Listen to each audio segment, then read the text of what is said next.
Dans la question 1, on nous demande de montrer que grand S est défini sur 0 ouvert plus infini. On doit donc montrer que pour chaque x0 strictement positif, la série de termes générales un x0 converge. Ce qui est évident car un x0 est un grand taux de 1 sur n2. Dans la question 2, on nous demande de montrer que grand S est continu sur 0 ouvert plus infini. Le théorème sur la continuité d'une telle fonction grand S demande que grand S soit défini sur 0 ouvert plus infini, nous venons de le faire, que x donne unx est continu sur 0 ouvert plus infini, ce qui est évident, et que la série de fonctions de termes général un converge uniformément, souvent normalement, pas obligatoirement sur 0 ouvert plus infini, mais au moins sur des couvertures segments de 0 plus infini, à savoir sur les segments AB avec AB strictement positif. Pour cela, on va essayer à la main de trouver un majorant de x donne valeur absolue de unx sur AB. Comme nous avons ici un produit de deux termes positifs, nous allons essayer de mettre en place de telles inégalités. X donne exponentielle moins nx étant une fonction décroissante sur AB. On a tout de suite cette inégalité-là. Et pour x donne n puissance x, on passe en écriture exponentielle pour voir sa monotonie sur AB. Et comme ln de n est positif pour n supérieur ou égal à 1, nous avons ici une expression qui est croissante sur AB. Et nous avons donc cette inégalité-là, c'est-à-dire celle-là. Et on a alors trouvé à la main un majorant de x donne valeur absolue de unx sur AB et un majorant qui est le terme général d'une série qui converge vu qu'il est dominé par 1 sur n carré.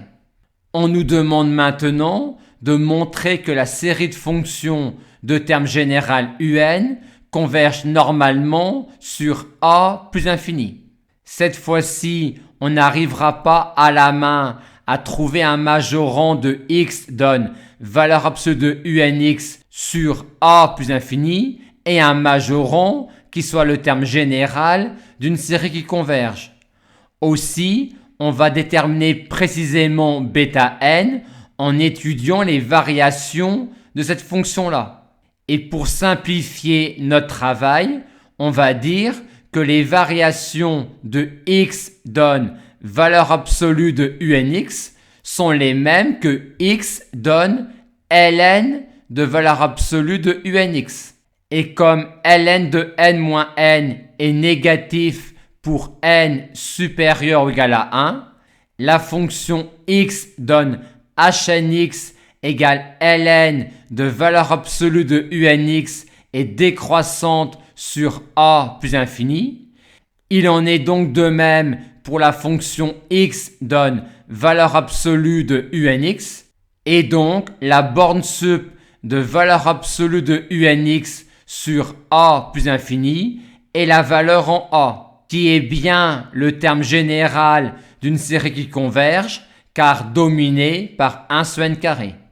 Dernière question, on nous demande de déterminer la limite quand x tend vers plus infini de s de x. Pour cela, on va appliquer le théorème de double limite. On va commencer par déterminer la limite quand x tend vers plus infini de unx pour chaque n supérieur ou égal à 1. Pour cela, on écrit unx sous forme exponentielle. Et comme pour chaque n supérieur ou égal à 1, n moins ln de n est un nombre positif, on a que unx tend vers 0 quand x tend vers plus infini, quel que soit l'entier n supérieur ou égal à 1.